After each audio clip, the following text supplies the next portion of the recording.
Un saludo a todas y todos los que nos escucháis y nos acompañáis en esta aventura preciosa, maravillosa, de encuentro, de entrevista, de pensar, meditar y construir, siempre para favorecer, para tenernos cercanos unos a otros y resolver las cuestiones que más nos afectan, porque solo individualmente no podemos. Así que este espacio Luce la Ciudad es el encuentro de todas las que nos escucháis.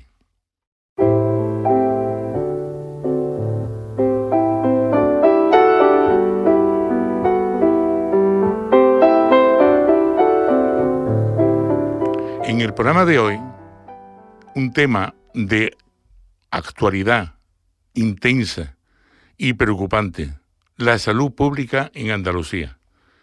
Y con nosotros va a estar dos personas que llevan toda la vida trabajando en los centros de salud, Carmen Dasti y Pedro Gallego. Carmen trabaja en el Centro de Salud de Pinomontano y Pedro Gallego en el Centro de Salud Amati. Hola, buenas tardes, bienvenido a esta emisora de la Onda Local de Andalucía. Muchas gracias por atendernos. Nosotros. Bueno, pues lo que tratamos hoy es precisamente de cómo se encuentra la salud pública andaluza y concretamente en los centros de salud donde trabajáis. Carmen, empieza tú a contarnos brevemente, una primera parte de cómo se desenvuelve tu labor tan intensa, tan profesional, tan dedicada a corresponder a la gente, a los pacientes que van a tu consulta. Bueno, yo soy médico de familia, llevo ya casi 18 años en el mismo cupo y bueno, en el centro de salud hacemos unas tareas muy amplias, ¿no? Intentamos cuidar la salud de los pacientes en forma muy global y muy próxima. Perdón. Atendemos la patología aguda, atendemos la patología crónica, hacemos diagnóstico, hacemos seguimiento, hacemos prevención, promoción de la salud y llevamos a cabo múltiples programas. Últimamente, además, hay mucho trabajo que antes se hacía en los hospitales, que ha pasado a hacerse en los centros de salud, como por ejemplo el control de la anticoagulación, el control de las retinografías y la cirugía menor y un montón de cosas que antes se hacían en hospitales que ha pasado al centro de salud, y eso pues también hace que tengamos muchísimo más trabajo. Y sin embargo el personal sigue siendo el mismo, ¿no? Aún así, verás, se intenta, lo que pasa es que todo esto nos sobrecarga muchísimo las tareas. Y además también hay la labor que hacen no solamente los médicos, sino los enfermeros. Enfermería hace una labor impresionante de prevención y de cuidados de la salud. Por ejemplo, en el tema de vacunación, en temas de curas en domicilios, en temas de prevención en infantil, en fin, muchísima tarea, ¿no? Que día a día pues nos sobrecarga muchísimo porque nos hemos quedado con muy poco personal. Aparte, hay otra cosa que sobrecarga mucho y es que la población ha envejecido mucho. Entonces, tenemos mucha patología que va apareciendo con la edad, que también estamos llevando ahora, los centros tienen una población muchísimo más envejecida y eso también sobrecarga el trabajo que llevamos. Entonces, es un trabajo muy bonito porque además ahora tenemos, con todos los adelantos y técnicos que hay, tenemos muchísimas capacidades diagnósticas los médicos de familia pero es verdad que nos gustaría hacerlo con un poquito más de tiempo, ¿no?, para dedicar a los pacientes. Carmen, tú estás en el Centro de Salud de Pinomontano. Sí. Allí hay 2 centros de salud. Sí. Y Pinomontano tiene una población importante de... ¿Qué número de personas viven en este barrio de Pinomontano de Sevilla? Pues yo creo que alrededor de 40.000 habitantes. O sea, que tenéis que atender a 40.000 habitantes en 2 centros de salud. Sí. Una tarea ardua, difícil, compleja. Sí. Porque ¿cuántas personas atiende en cada consulta que tú realizas en tu centro de salud? A ver, se supone que tenemos que atender a unas 35 personas. Se supone, o sea, eso es un acuerdo al que se llegó, que se suponía que era algo como bastante razonable, ¿no?, que pudiéramos atender a lo largo de una mañana para poderle dedicar el suficiente tiempo a cada uno. Pero realmente eso nunca es así. Nunca es así porque, claro, 35 nunca es suficiente. Y entonces quedan las personas que no tienen cita, que acuden porque necesitan ser vistos en el día y hay que atenderlos también. Con lo cual, yo calculo que alrededor de 40 o 40 y tantas citas se pueden ver entre todo, ¿no?, entre todo lo que se atiende cada día. Pero yo estoy segura que en algunos centros, porque yo estoy hablando de un centro urbano, pero yo estoy segura que en algunos centros de zona rural, pues todavía puede llegarse a atender muchísimos más pacientes. Bueno, dicho lo cual, que estamos en Sevilla capital, que es muy importante porque este programa tiene un ámbito andaluz.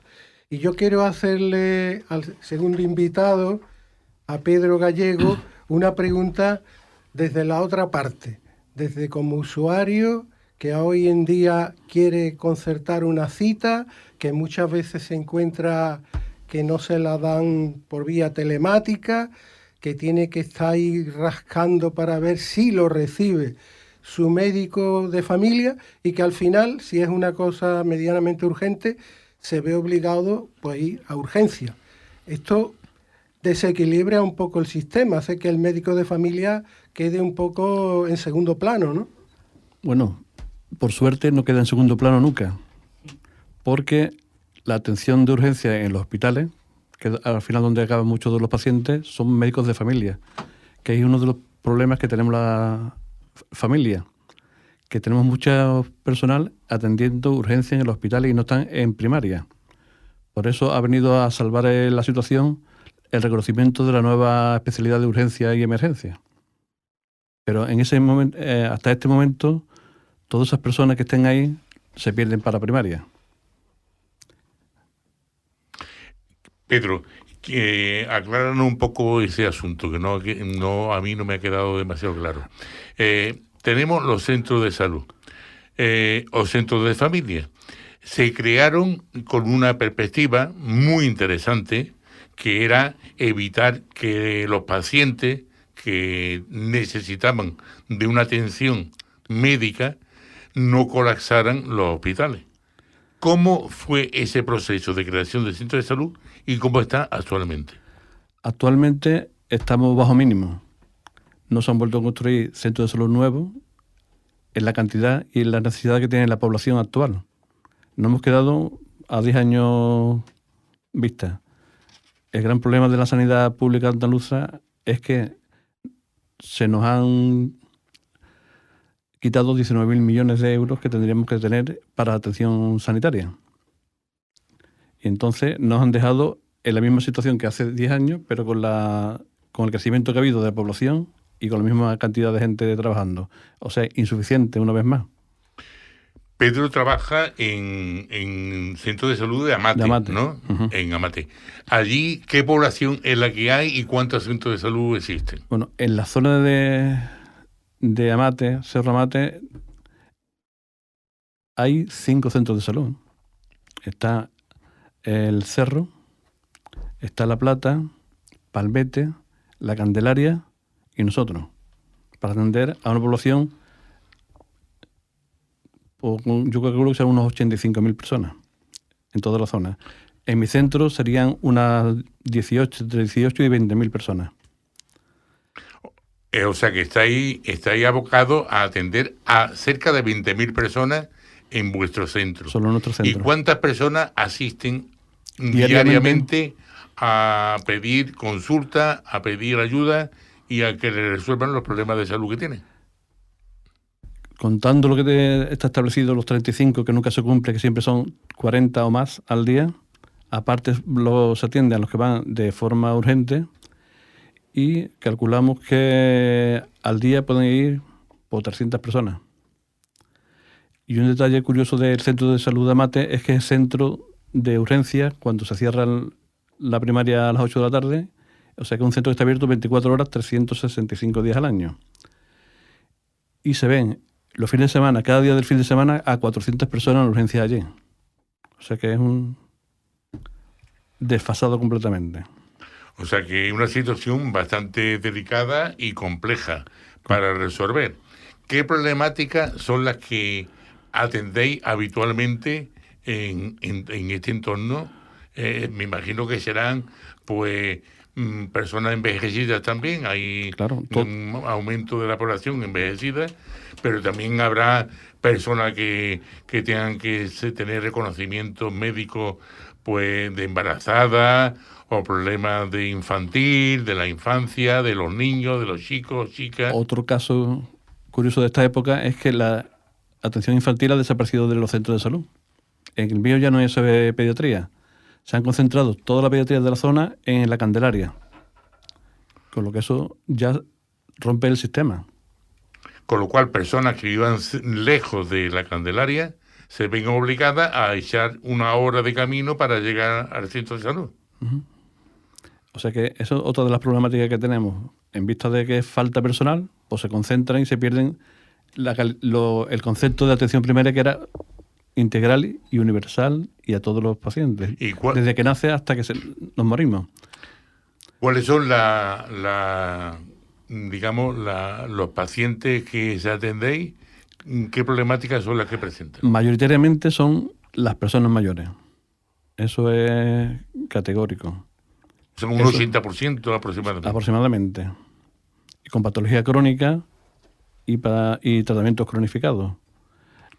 Y otra puede cosa ser cosas de reuma, de dolores... musculoesqueléticos fundamentalmente, después digestivo y después el resto de la patología infecciosa y más habitual. Desde la Administración, desde la Junta de Andalucía, tenemos que recordar una vez más que la sanidad está transferida, que es competencia del Gobierno de Andalucía, pues se nos dice que lo que hay que derivar es a una consulta telefónica, cuando no sabemos cuál es vuestra experiencia de atender a un enfermo telefónicamente hablando. Bueno. ¿Quieres hablar tú? Bueno, admitimos la telefónica con la pandemia por la situación, pero ahí aprovecharon y metieron una forma de atender a las personas que por lo menos a mí no me gusta. Parece que tengo que tener una bola mágica para prescribirle. Y no hay día en que no tenga algún problema, un roce con pacientes que quieren que le prescriba sin haberlo visto. Les remito a que pidan cita presencial y ya empezamos otra vez la bola. No hay citas presenciales prontas y entonces ya entramos en una dinámica muy fea entre los pacientes y nosotros. Carmen también tiene algo más que decir. Sí, hombre, yo creo que la consulta telefónica está bien para determinadas cosas. Es decir, para cosas puntuales, es decir, pues aclarar una duda, a lo mejor renovar una medicación o cosas que no requieran ver al paciente, ¿vale? Cualquier cosa que requiera ver al paciente, verle la cara, eso ya no se puede atender por consulta telefónica, es decir, que debería estar muy claro qué cosas pueden atenderse y qué no. Es decir, para ciertas cosas sí, personas que no necesitan venir y que están trabajando, pues muchas veces simplemente para renovar una medicación crónica se puede contactar vía telefónica, pero poco más. ¿Os puedo dar un dato? Sí, claro. Hoy he atendido a un paciente por teléfono y he estado media hora en el teléfono con él. O sea, que la telefónica es, como dice ella, o lo dejamos simplemente para unas cosas puntuales y bien claras, pero a veces se desborda totalmente. ¿Qué tiempo estáis atendiendo a personas que necesitan atención médica? ¿Qué tiempo estáis en la consulta? Yo intento darle a cada uno lo que necesita. De hecho, Sí, pero el tiempo total... oficialmente... Pues 7 horas. 7 horas. Desde que llegamos hasta que nos vamos, es decir... Sin parar, ¿verdad? Sin parar, sin parar. prácticamente Bueno, sin parar. Y incluso sin desayunar, que tenemos teóricamente un tiempo. No tiene tiempo ni de ir, vamos. Bueno, y al servicio. Ni ir al servicio. No, muchos compañeros no salen ni siquiera a desayunar. ¿Verdad? Que si tenemos, se contempla una media hora, pero a Pues veces me gustaría no ya que entra en ese tema problemas vuestros que provoca ansiedad, angustia, cansancio. No sé, en educación dicen que muchos profesores están como un desánimo y están ya como colgados de una fibra invisible. Hombre, está claro que hay una sobrecarga, ¿no? Ten en cuenta que nosotros, verás, antes preguntaba qué tipo de problemas vemos pues de todo tipo de problemas, vemos desde gripes y problemas agudos hasta diabetes, hipertensión, vemos signos incipientes de enfermedades que pueden ser graves como cáncer o patologías crónicas ya muy avanzadas que incluso ya nos las llevan los especialistas y las llevamos nosotros en casa.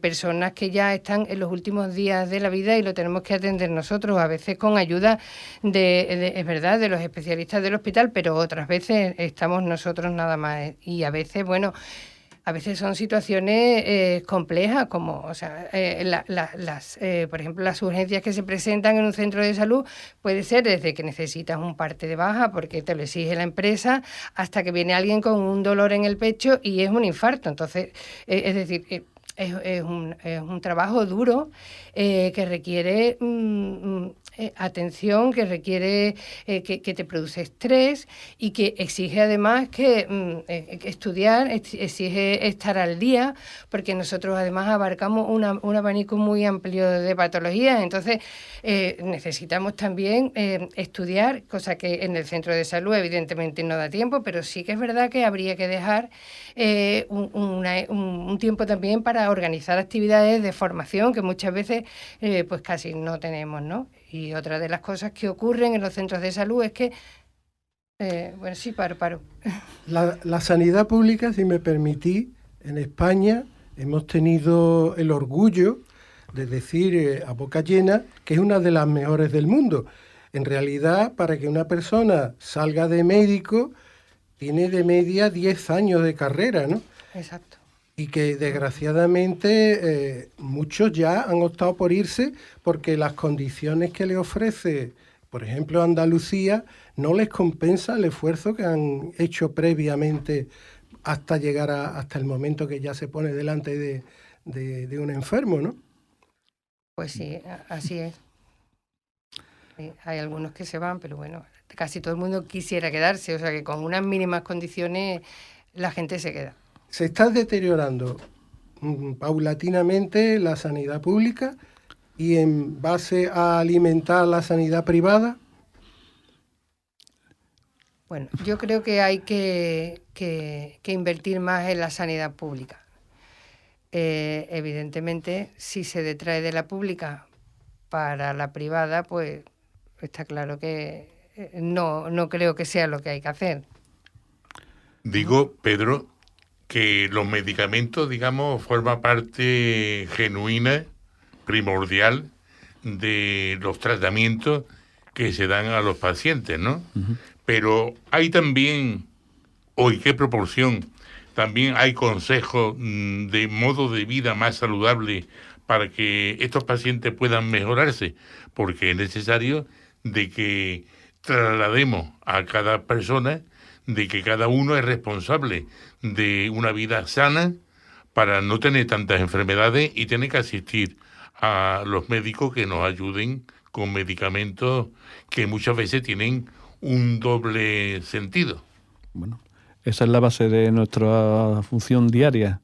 Nunca hemos dejado de promover la vida sana.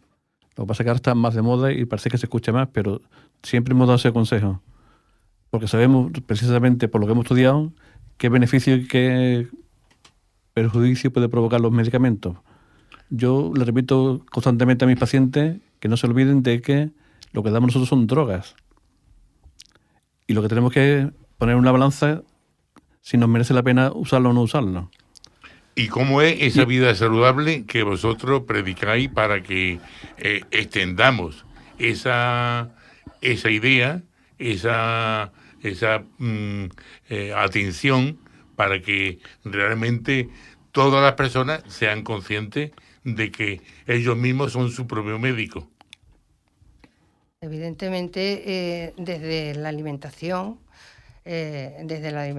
hasta el evitar las sustancias tóxicas como el alcohol, el tabaco, el hacer deporte, el saber cómo utilizar los medicamentos en los momentos que se necesitan, entre tener un buen contacto y relaciones sociales para mejorar la salud mental. Todo ese tipo de cosas se hablan en la consulta. La mejor forma de transmitir eso es en el día a día, en el contacto con el paciente, cuando aprovechando oportunamente para dar consejos. Y claro, todo eso necesita pues un poquito de tiempo, ¿no? De dedicarle. Y además, lo bueno que tenemos los médicos de familia es que cuando ya llevamos mucho tiempo en un cupo es que a los pacientes los conocemos y sabemos de qué pie cojean, sabemos desde que entran por la puerta ya le estás viendo la cara y sabes qué está pasando. Sabes que, bueno, pues muchas veces los problemas que tienen se deben pues al tipo de vida que llevan, un trabajo, porque imagínate una mujer que trabaja en un supermercado 12 horas o 10 horas, el tiempo que tiene de hacer una comida sana. Y cuando hablamos de alimentación, evidentemente habrá que prohibir, entre comillas, lo de las comidas procesadas, que tanto se están utilizando últimamente en nuestra tierra, que ha sido una tierra de una cultura culinaria muy importante. Pero entramos en otro de los problemas que tenemos, es la falta de recursos que tiene la población, por lo menos la de mi zona. Sí. Eso cada vez se está agrandando más, se está empeorando. Y los procesados son más baratos. Te alimenta, pero no te nutren, que decimos nosotros. Entretienen tu estómago, pero no te están haciendo crecer de manera sana. Y las madres que también atienden a sus propios hijos, en vez de darle una fruta, le dan un botecito de esos que son de agua con azúcares de colores y que parece que sabe a naranja, pero que ni tiene naranja, ni tiene manzana, ni tiene nada. Y lo mejor sería la fruta, ¿no?, para esos chicos, ¿no? Evidentemente, claro, todo eso es educación sanitaria. Hay que ayudarles hay que enseñarles cómo hay que comer. Eso es misión del médico, pero también eso es misión de la escuela y es misión de los medios de comunicación. Es decir, eso necesitamos políticas un poquito más. Bueno, pues y apoyo laboral, por favor. Apoyo laboral. Bueno, pues para despedirnos, brevemente, decirnos o decir a la población andaluza qué necesita los centros de salud para que haya una mejoría sustancial. Más personal y cada uno de los que trabajamos en esto, más tiempo para dedicarle a las personas. Carmen. Pues sí, lo mismo. Yo creo que hace falta más personal, no solo médicos, sino enfermeros, administrativos, para que descarguen un poco la tarea administrativa de los médicos y todo tipo y mejorar también los centros en sí. Y el sistema informático que ahora ya se está quedando obsoleto, es decir, en general necesitamos que se invierta en la sanidad pública. Para que no haya tanta lista de espera, ¿no? Evidentemente todo mejoraría el funcionamiento y disminuiría las listas de espera. Y sobre todo que los médicos estén aptos para atender a la población de una forma adecuada y segura. Pues muchas gracias a Carmen Dasti y a Pedro Gallego. Y sin tomar, respirar ni para tomar impulso, vamos con el siguiente invitado, ¿no? Que es Juan Antonio Brieva, portavoz de la Marea Blanca.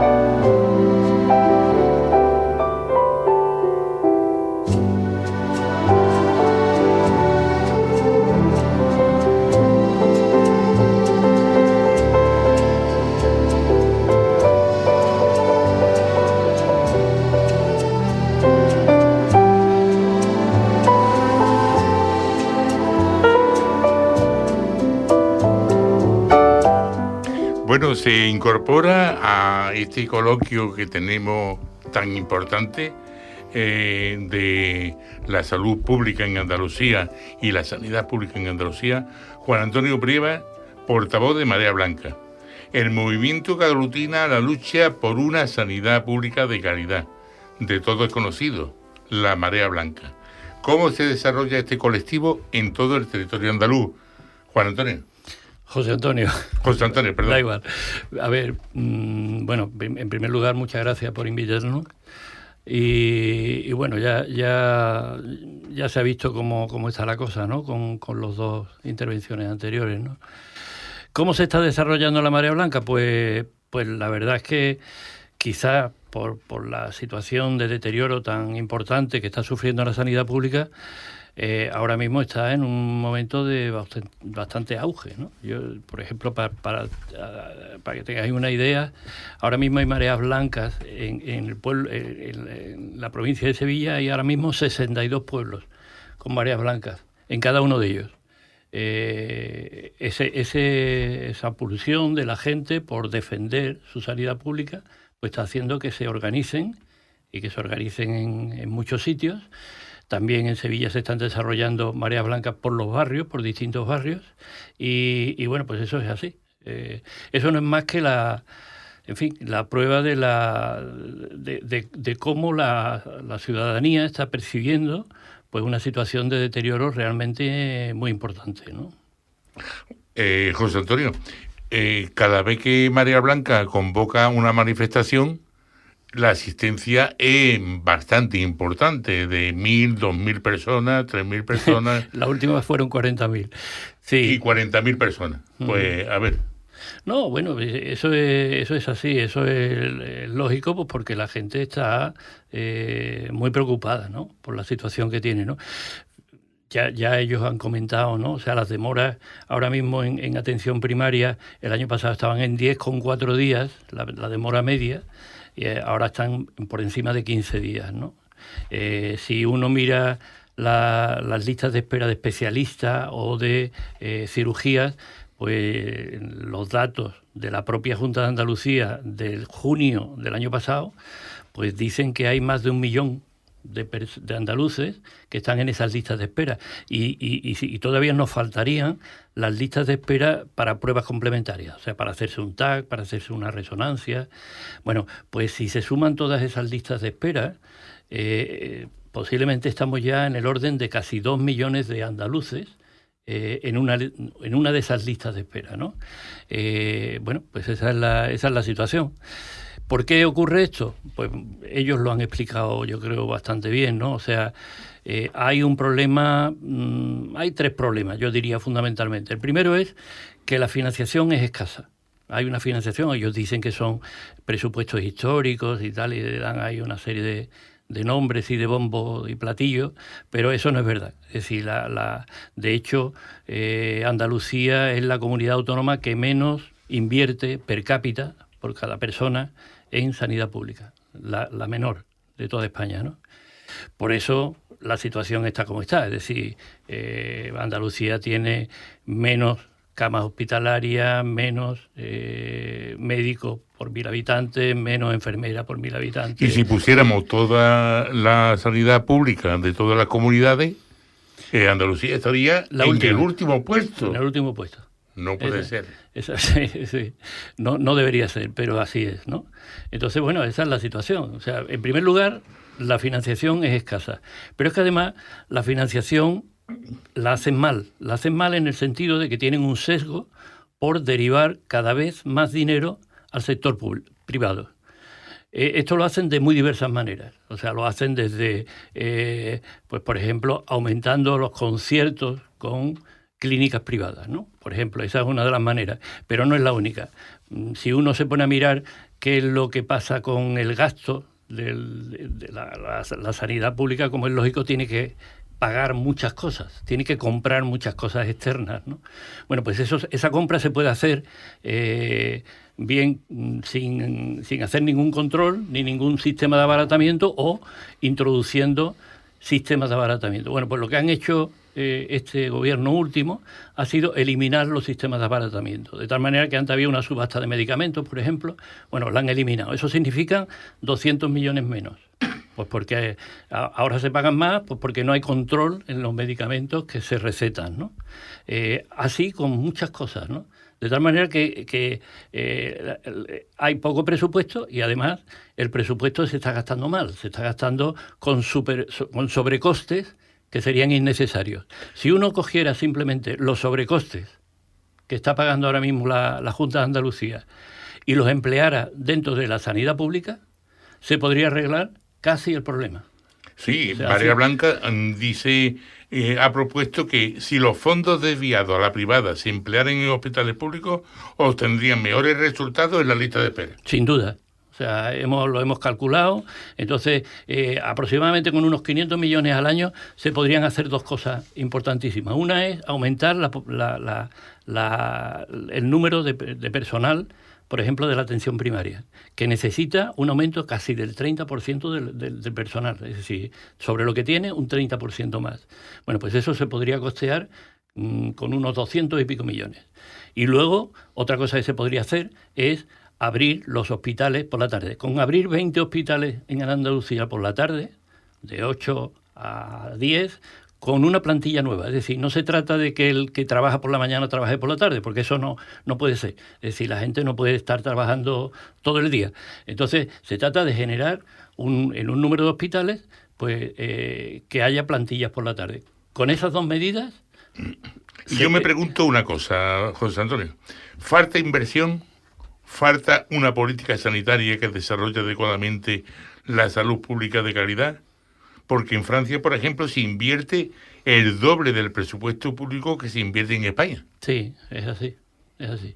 Entonces, bueno, ¿qué falta? ¿Falta inversión o falta un proyecto que desarrolle adecuadamente? Las dos cosas. Es decir, falta un poco de inversión, pero sobre todo falta que el dinero que se invierte se gaste en lo que se tiene que gastar y no en derivarlo a la privada, ¿no? Que eso es lo que está ocurriendo. Es decir, el sesgo de este... Ahora mismo, para que tengamos para que la población tenga una idea, el 40% del presupuesto de sanidad pública de Andalucía está en manos privadas.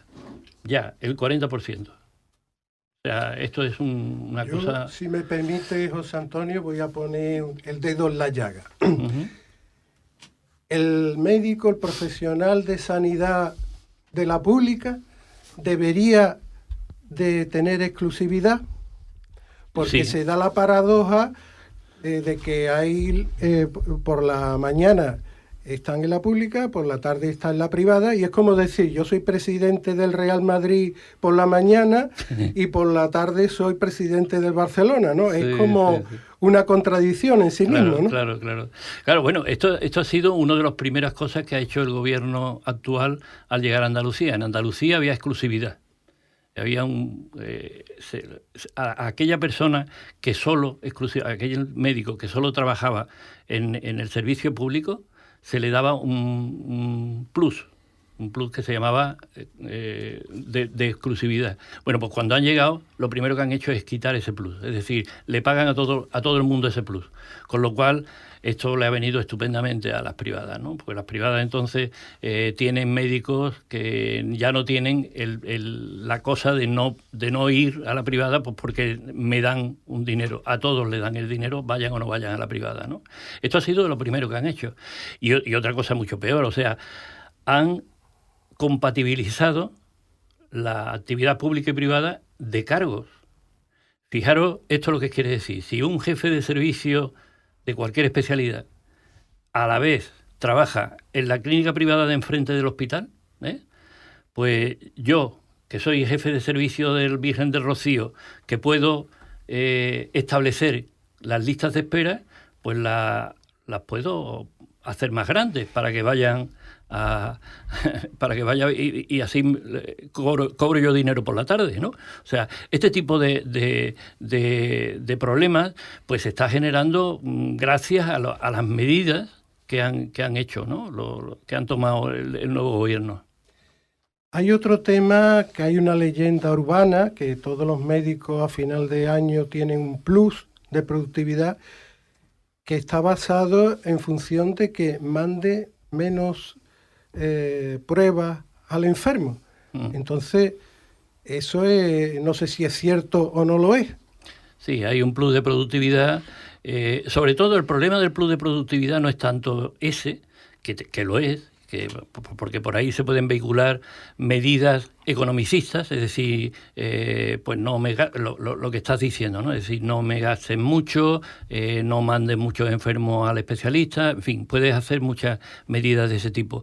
Pero sobre todo lo que ha generado la productividad, en la manera en cómo se está usando, es que divide a los profesionales. Es decir, cada profesional tiene una productividad diferente y esa elección de la productividad diferente a veces es muy arbitraria. Está en manos de jefes que la manejan no tanto para mejorar la productividad, la producción real, el tratamiento a los enfermos más adecuados, etcétera, sino en cosas particulares, a veces incluso, tú me caes bien, tú no me caes bien, etcétera, ¿no? Esa es un poco la situación. Bueno, pues José Antonio. Bueno, se acaba de presentar una iniciativa legislativa popular con recogida de varios miles de firmas para debatir en el Parlamento propuestas para la sanidad pública de calidad. Sí. ¿Cómo va ese asunto? Bueno, pues ya ha pasado la mesa del Parlamento, la mesa del Parlamento ya la ha aprobado y posiblemente en los próximos días ya van a empezar, nos van a abrir la posibilidad de empezar a recoger firmas.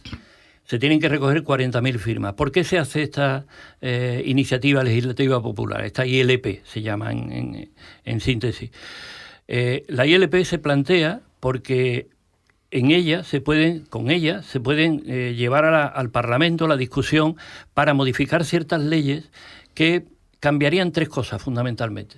Una es que habría que introduce, nuestra modificación introduce un cambio que es que los ciudadanos a diferentes niveles, tanto a nivel de centro como a nivel de municipio, podrán tener conocimiento de todas las decisiones que se tomen en sanidad pública. Y eso, que les afectan directamente. Y eso se hará 2 veces al año. Es decir, cada 6 meses los ciudadanos tienen que recibir, las autoridades tienen que comunicar qué es lo que van a hacer. Ese es el primer punto. El segundo punto es que se va a blindar la cantidad de dinero que es necesaria para que los centros de salud y los hospitales estén bien cubiertos. Y la tercera es que se limita la cantidad de dinero que se va hacia el sector privado. Esos son los 3 puntos fundamentales de la ILP, y la ILP pues va a estar, la van a ver los ciudadanos en multitud de mesas pidiendo su firma a partir posiblemente pues de los principios de marzo.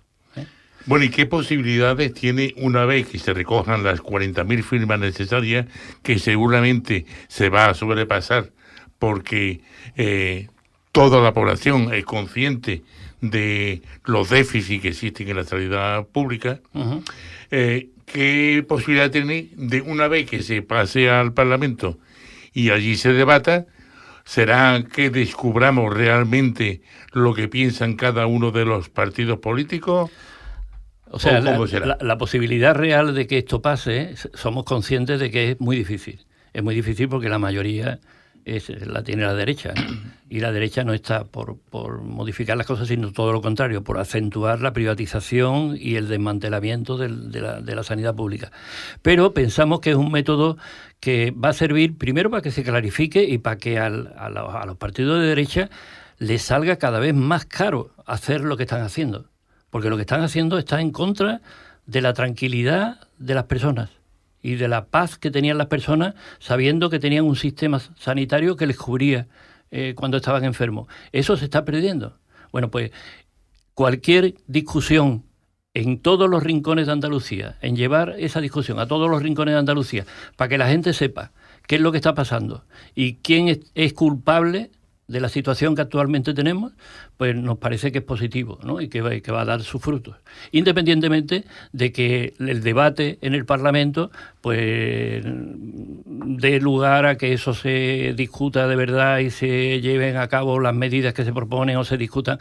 Posiblemente ellos van a cortar todo eso, pero sabemos que es importante que todo esto se discuta en todas partes, que todo el mundo esté enterado. Habrá que realizar no solamente un llamado a la firma, sino un llamado a la participación activa para presionar. Efectivamente. O sea, ¿no? hay que hacer, lo que está previsto es hacer una campaña amplia, no solo para promover la firma, sino para explicar en ese acto de la firma, ¿no? Recogida en multitud de sitios, multitud de pueblos, multitud de barrios, de lugares concretos, con mesas, etcétera, donde habrá gente que recoja las firmas, pues para que todo el mundo sepa qué es lo que está pasando. Y para terminando esta segunda fase, también hay una propuesta muy interesante, que es realizar un documental sobre la situación de la sanidad pública. Sí, efectivamente. Yo creo que ese es el tercer punto importante. O sea, el primero es movilizar a la gente para que se organice en Mareas Blancas. El segundo es que la gente firme la iniciativa legislativa popular que estamos proponiendo. Y el tercero es, pues, que todo el que quiera y pueda apoyar económicamente la realización de este documental. Porque este documental lo que va a contar, en definitiva, hemos contado para él, para hacer esto con Pablo Coca, que es un productor, es un cineasta que es relativamente conocido, es el hombre que ha hecho un documental sobre Carlos Cano, otro sobre La Desbandada más recientemente, etcétera. Bueno, él ha aceptado este reto y bueno, pues estamos recogiendo dinero para que esto se pueda hacer bien, ¿no? Para que se haga adecuadamente. Y pensamos que va a tener bastante impacto, es decir, porque lo que va a contar el documental es irse a la calle, hablar con la gente, hablar con los pacientes y recoger pues todo el malestar que hay en Andalucía, cómo las Mareas Blancas lo están organizando y cómo se mueven. Hoy, por ejemplo, mañana va a haber una caravana de coches por todo el Aljarafe y al mismo tiempo, pues entre Osuna y Estepa se va a cortar la carretera. Los pueblos de la Sierra Sur van a cortar la carretera mañana, ¿no? Bueno, pues José Antonio Brieva, muchas gracias por tu participación en este programa de Luces en la Ciudad. Pues nada, muchas gracias a vosotros.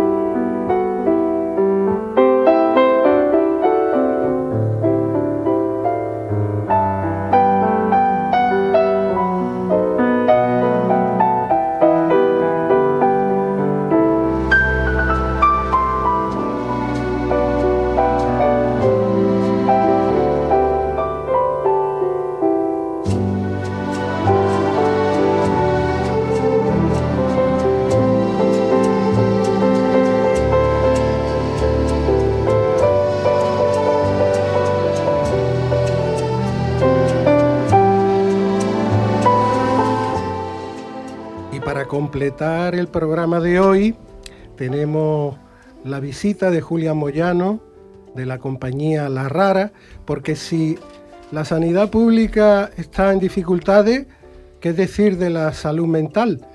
Ellas, Rocío Oces, que es tu compañera, y componentes de La Rara, han presentado en el Teatro Central unas experiencias magníficas, empezando por una exposición, con un taller con chicos de 16 a 18 años y para finalizar con un espectáculo de 5 actrices.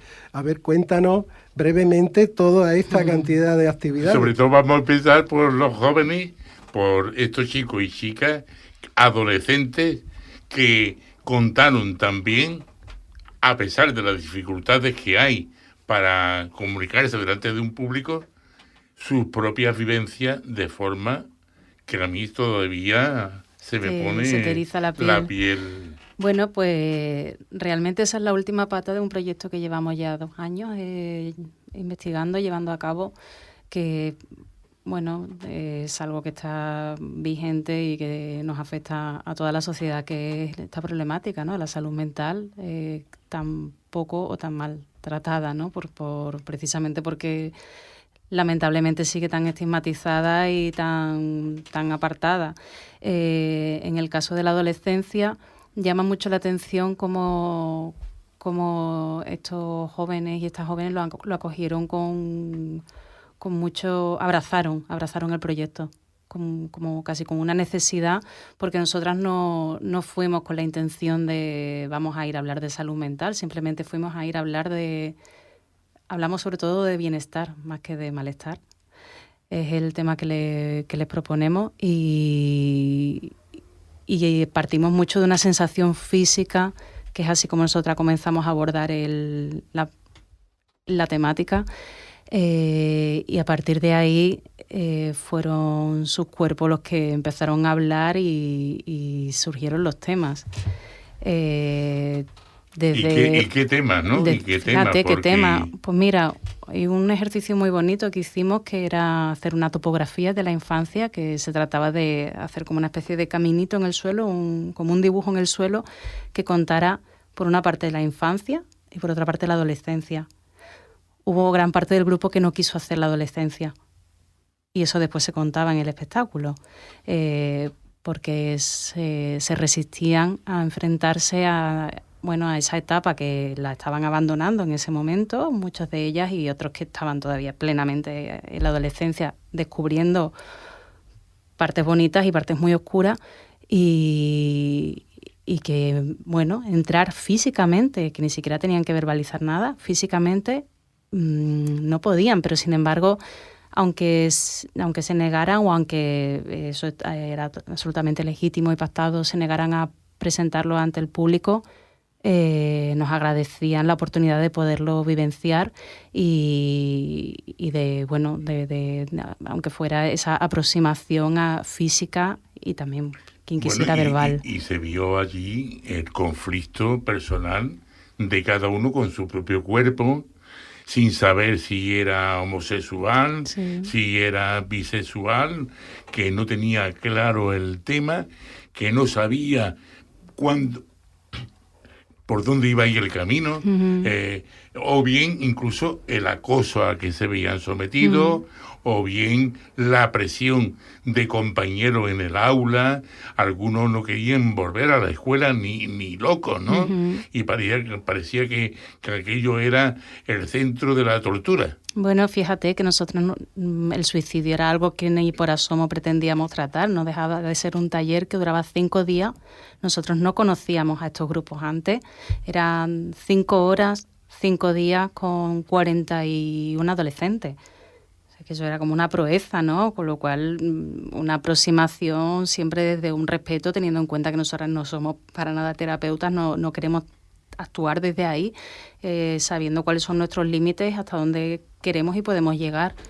Entonces, que parecía que era como os tendemos la mano y se agarraron, pero es que hay un componente muy, muy terapéutico en las artes escénicas, que eso es algo que ya lo conocemos, ¿no? Que nos dedicamos a esto, y compañeros de la sanidad también lo han expresado, ¿no?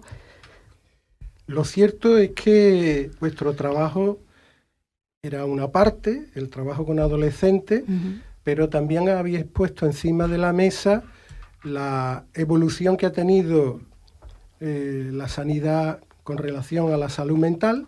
Partíamos, todavía los que tenemos una edad, conocimos el hospital de Miraflores de Pino Montano de Sevilla abierto, donde había como 3.000 personas allí, era como un pueblo, una gran ciudad, porque allí entraba cualquiera que tuviera un pequeño problema de cualquier tipo, acababa en el manicomio.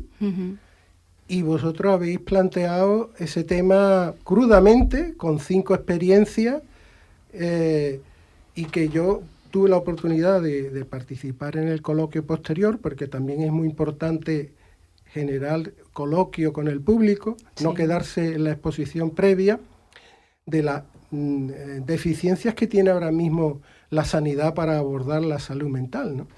Sí, para nosotras, cuando empezamos con el proyecto era algo porque no comenzamos con Miraflores, nosotras empezábamos con el ahora, planteándonos qué pasa con la salud mental ahora. Y ese plantarnos en el ahora nos hizo viajar al pasado reciente de la salud mental en Andalucía y descubrir que, bueno, que es un pasado que no es tan pasado, que forma parte de una historia bastante contemporánea, descubrir que nuestro entorno más cercano, bueno, que tenemos experiencias muy relacionadas con el psiquiátrico de Miraflores y que, bueno, basta con que levantes una piedra y ya empieza a aparecer gente que está relacionada también con el antiguo psiquiátrico.